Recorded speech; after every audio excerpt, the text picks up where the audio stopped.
I'm Glenn Campbell. I call myself a demographic philosopher. I'm looking at life and trying to predict the future through the lens of demography, or the study of human populations.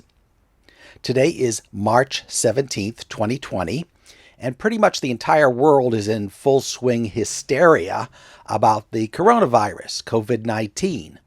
As of today, about 70 people have died from it in the U.S. That's 70. But people are responding like death is at their door. This is good in a sense that people are preparing, but they're preparing in a lot of stupid ways.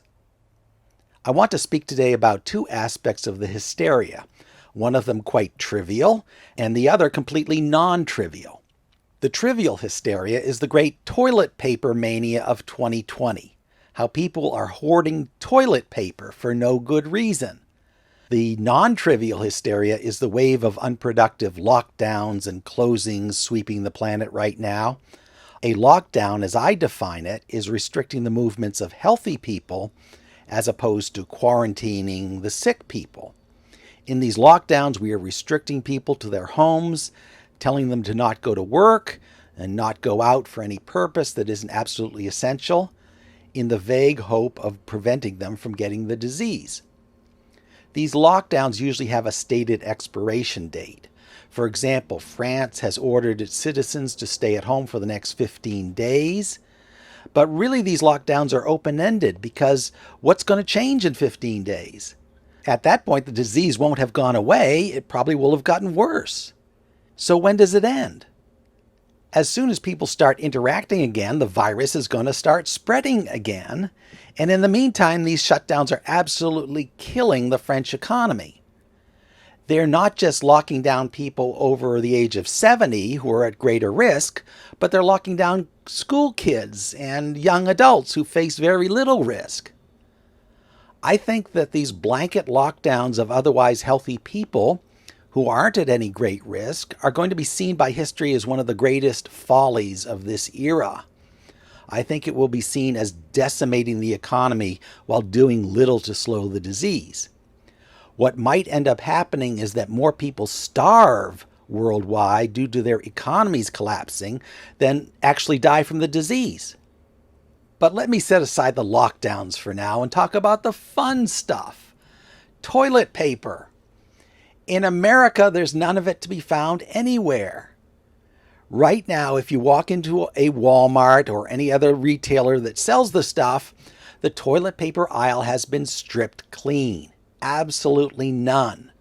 There are videos online of people fighting over toilet paper. Of all the crazy things to hoard, why toilet paper? This is truly bizarre to me. Everyone needs to wipe their bum. But how much toilet paper do you need? Diarrhea is not a prominent feature of this disease, so most people are going to use the same amount of toilet paper as they normally do. How much can that possibly be? 1 roll per week per person? I don't know. Where's all the toilet paper going? Now, stockpiling non-perishable food, I would understand, and people are doing that too. All the shelves in Walmart look a little depleted, but most aren't wiped clean like the toilet paper aisle is. You might think that there's one party who is winning from this toilet paper mania, and that's the toilet paper industry. As best I can recall, not having seen an intact package of toilet paper for a while, most of it that is purchased in the USA is made in the USA. It's a proud North American product because it makes no sense to ship something this light and bulky across the ocean from China. In America, one thing we've got is plenty of trees. We've got enough trees to make as much toilet paper as you want. But in the long run, we won't need to. I'm sure that Georgia Pacific will ramp up toilet paper production to make more of it, but it's a futile exercise because sales are going to crash in a few months anyway. That's right, the great toilet paper mania of 2020 is going to be followed by the great toilet paper crash of 2020 because people can only use so much of it. What happens when people go out and buy a ton of toilet paper? Well, it means they're not going to be buying any more for a very long time. I mean, the bottom is going to fall out of the toilet paper market. And once stores are fully restocked, hardly any of it is going to be sold. Now, I think all of these runs on toilet paper are really funny, but lockdowns are not funny. All around the world, healthy people are hunkering down at home. Either they've been told to do it by their government, or they're doing it on their own, advised by the media. Schools and universities are closing down right and left. Events are being canceled, even when they don't involve crowds.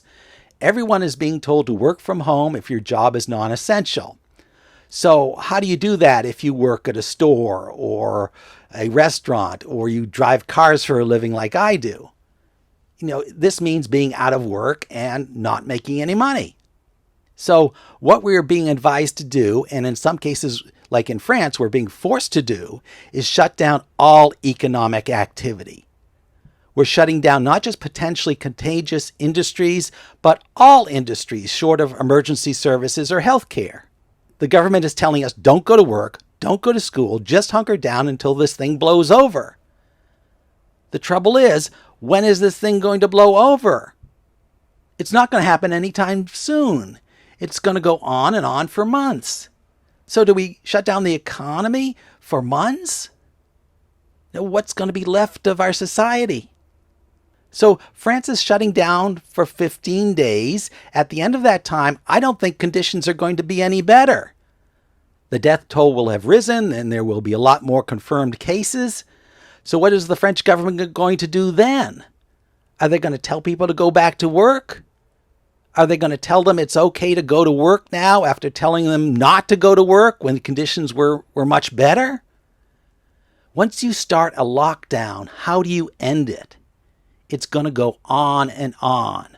Once you close schools for 3 weeks, how are you going to open them again? You know this epidemic is going to be worse in 3 weeks than it is today, so reopening becomes politically difficult. How long are you going to keep these people away from school and work? 6 months? A year? When the all clear is given and people come out of their bunkers, there won't be any economy left. There won't be any society left because it's been abandoned for 6 months or a year. Now, Italy has already shut down its whole country a week before France did, and I regard this as national suicide. The Italians are essentially blowing up their economy, absolutely devastating it, when it was in pretty frail condition to begin with. Pretty soon you're going to be in a real economic depression, maybe even a famine.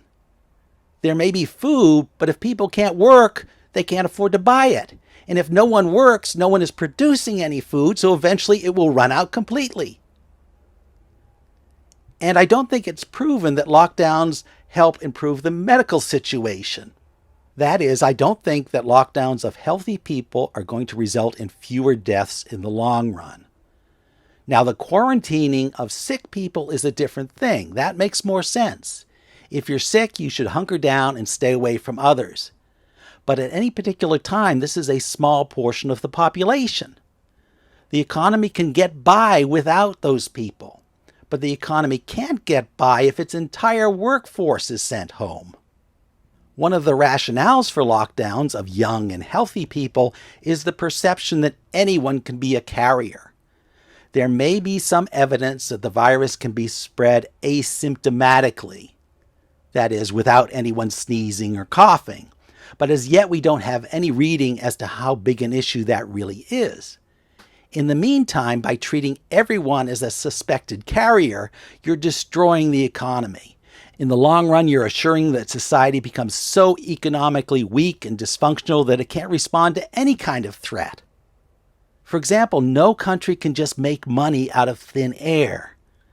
They can continue to print it like the US and many other countries are doing, but eventually this catches up with you. But right now, governments are paying their bills essentially by printing money. When you hear talk of quantitative easing by the Federal Reserve, what that means is printing money. They're just printing money to pay their bills. To make any economy work, people have to work. Stuff has to be produced. Services have to be provided so taxes can be collected on that income and the government can continue to function. No taxes, and eventually the government collapses, even if it runs the printing presses, and it won't be able to provide any kind of services, let alone fight a virus. So let's look at school closings. Entirely insane.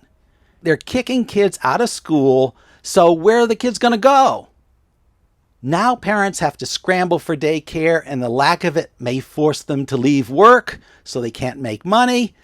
By necessity, they may have to ask other parents to care for their kids. So now you've got kids congregating again, but without the structure and control of a school system. So you've got the possibility of schools closing with no net change to the number of kids being infected. And of course, it already seems evident that kids are hardly in danger from COVID-19, at least not much more so than the colds they normally get. Worldwide, there have been very few deaths or serious complications for young people and children. The only real rationale for closing schools is to protect older people because infected kids could bring it home with them. But this whole rationale collapses if the kids go home and play with other kids anyway. You can't just order kids to not play with each other for the next 6 months. It is both traumatizing and unenforceable. And it doesn't improve their health. So what would a sensible solution be? I think they should just keep the schools open. At least the kids are in a place where you can keep them under control. It's a structured place where you can manage their hygiene and teach them how to deal with it. In other words, it's giving you a chance to teach kids how to avoid that disease and train them and channel them and keep them working towards society's goals rather than just cutting them loose to fend for themselves and continue to spread the disease. I think that most governments are going to come to this conclusion eventually. It's better for the society and for the health of everybody to keep kids in school. In the meantime, you've got kids running around loose with no controls whatsoever. Now, one unique problem in America is our liability culture. Americans love to sue big institutions like schools. If even one student catches the virus from a school, the family is going to hire one of those lawyers from the highway billboards and try to sue the school. I think that's the main reason that schools in America are closing. They're worried about legal liability. If a kid gets the disease from playing with his friends, no one gets sued. But if it happens at a school, the school's liability is unlimited. The lawyers have a field day. It might be that the only way to solve this problem is changes in law which protects schools, but changes in law take time. They take months. I think that's the real cause of these government lockdowns right now. Even outside the U.S., politically, democratic governments aren't allowed to put anyone at risk. Everyone has to be 100% protected from the slightest risk of getting the disease. And this means, in effect, that no one is protected because the government can't protect anyone if the government itself collapses, which is going to happen if no one can go to work. No matter what kind of lockdown you propose, it's going to be imperfect, and the virus is still going to spread. It might slow it down a bit. It might give some relief to our overburdened emergency rooms, but at huge economic costs. You're saving some patients, but you're killing the whole community. Now, for the past 2 weeks, the news has been all about the virus. But I think in the coming weeks, the news is going to be all about the economic collapse that the virus triggered, which I think is going to be far more devastating to society than the virus itself. The virus was the pin that pricked the bubble, but the bubble was already there, ready to pop. It was a bubble of debt and runaway government spending, and these lockdowns are guaranteed to explode both of those even further. It's a perfect storm of everything going wrong at once, which I'm sure I'm going to be talking about in future podcasts. So if locking down the healthy population isn't the solution to the epidemic, what is? How about hygiene and behavior modification? I think people should go about their daily business as they normally would while taking reasonable precautions that are continuously revised as new information comes in. That's what I'm doing. I've got a hygiene plan and I'm constantly fine-tuning it as to what I touch and how I sanitize my hands, but I'm continuing to live my life pretty much as normal, and that's how I think other people should do it. The key here is sustainability. Closing schools and businesses and ordering healthy people to hunker down at home are not sustainable solutions. Good hygiene practices are sustainable. Sensible changes of behavior are sustainable. No more big crowds. I totally understand that. But shutting down all businesses, even if they don't involve crowds, makes no sense. There is a balance here between protecting the public and sustaining the economy that ultimately feeds the public. If you go too far in the direction of eliminating all risk, then you end up not being able to feed people. So what's worse, people dying of the virus or people dying of famine in a collapsed economic system? I think the lockdown mania of 2020 will be seen by history as being just as crazy as the toilet paper mania of 2020, but much more destructive. This is on a par with the stock buying mania of the past couple of years for its perniciousness and for its bubbleliciousness. Like bank bailouts and quantitative easing, you shouldn't enter into a lockdown without a clear plan for how you're going to get out of it, because otherwise it's going to go on and on. And once you shut down the economy, how are you ever going to get it started again?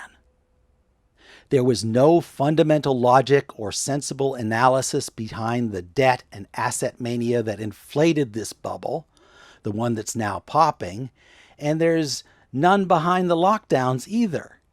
It's just people and governments doing what feels right without any regard to long-term consequences.